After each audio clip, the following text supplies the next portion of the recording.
Recently, on YouTube, there has been a lot of talk about paternity fraud and how men become victims of this act. Well, there is no one answer to this problem. Paternity fraud, unfortunately, is allowed to exist because of the way the Parentage Act in America is constructed. For example, in the New Jersey Parentage Act, the mother has all of the power and control once a child is conceived. Meaning, the man has no say while the mother is carrying the child. The alleged father can only have some say in the upbringing of the child when the child is born and becomes its own physical entity. Depending on your relationship with the mother and the state in which you live, the alleged father's involvement may still be questioned. Nonetheless, this video is about how a man can avoid being a victim of paternity fraud. The first thing a man can do is learn the parentage/paternity laws of the state in which he resides. Having some understanding of paternity law helps to open your mind to how you may want to proceed with dealing with any woman you are interested in. Every man when dating a woman of interest before sex gets involved should bring up the conversation about their criteria of having a serious relationship and mention if a child is conceived that he will perform a paternity test as soon as the child is born.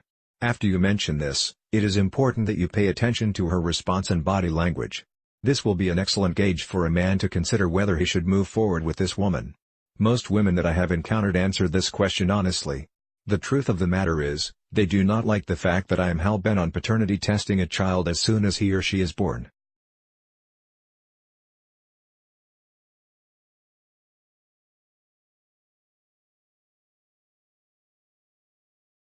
I know, you are probably thinking, what if you and a female have a minimal conversational sexual fling?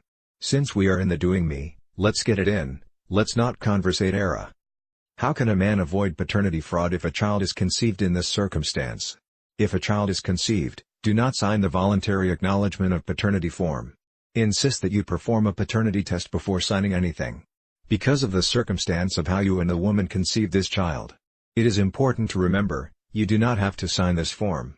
There is no law stating that you do. The voluntary acknowledgement of paternity form is the form that is responsible for your name being placed on the birth certificate. Therefore, if you do not sign it, you cannot be held responsible for the child if you are not married to the mother of the child. Only a court order filed by the mother can initiate the process of establishing paternity.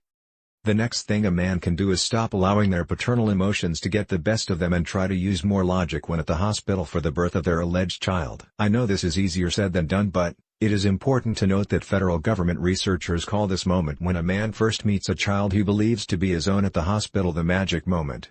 These researchers have chosen this moment as the best time to present fathers with the voluntary acknowledgement of paternity form. Again, it is important to note that the voluntary acknowledgement of paternity form is exactly what it says it is. Voluntary. What most men do not realize is when they sign this form they invite child support to come after their finances and it locks them into the system. If you read the fine print of a voluntary acknowledgement of paternity, it clearly states by signing this form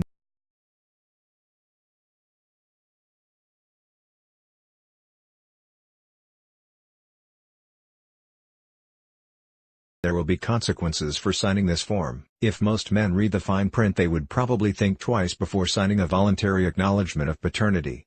In fact, a hospital official according to federal guidelines is supposed to inform the new father verbally and show him a video of the pros and cons behind signing this document.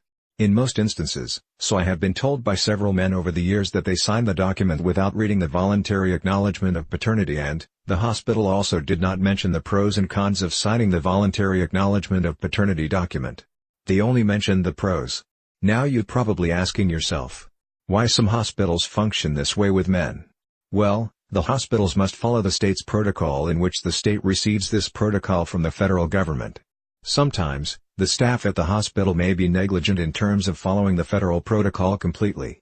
This may happen because getting fathers and the mothers to sign the voluntary acknowledgement of paternity form means the hospital meets its quota and the state receives funding from the Fed. Failure to meet the quota means no funding for the state from the federal government. Probably the best way to avoid paternity fraud is to practice abstinence. If abstinence is not an option, then truly vetting a woman's history and creating standards of what may be compatible for yourself to have a successful relationship is probably the best option next to abstinence.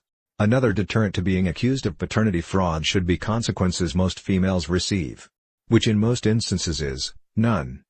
In closing, it is important for young men in today's age to educate themselves on their state laws as it pertains to the establishment of paternity. Men will also have to be more strategic on the type of female they choose to mate with. Remember, regardless of your reason for hooking up with a female, the opportunity to produce offspring is strong whenever you decide to have sexual intercourse with a female. If you found this video helpful, or if you know someone who may need to hear this video, please like and share this video.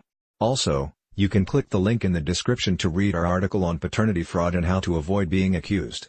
Thank you for watching, and please do not forget to subscribe to this channel by hitting the red subscribe button.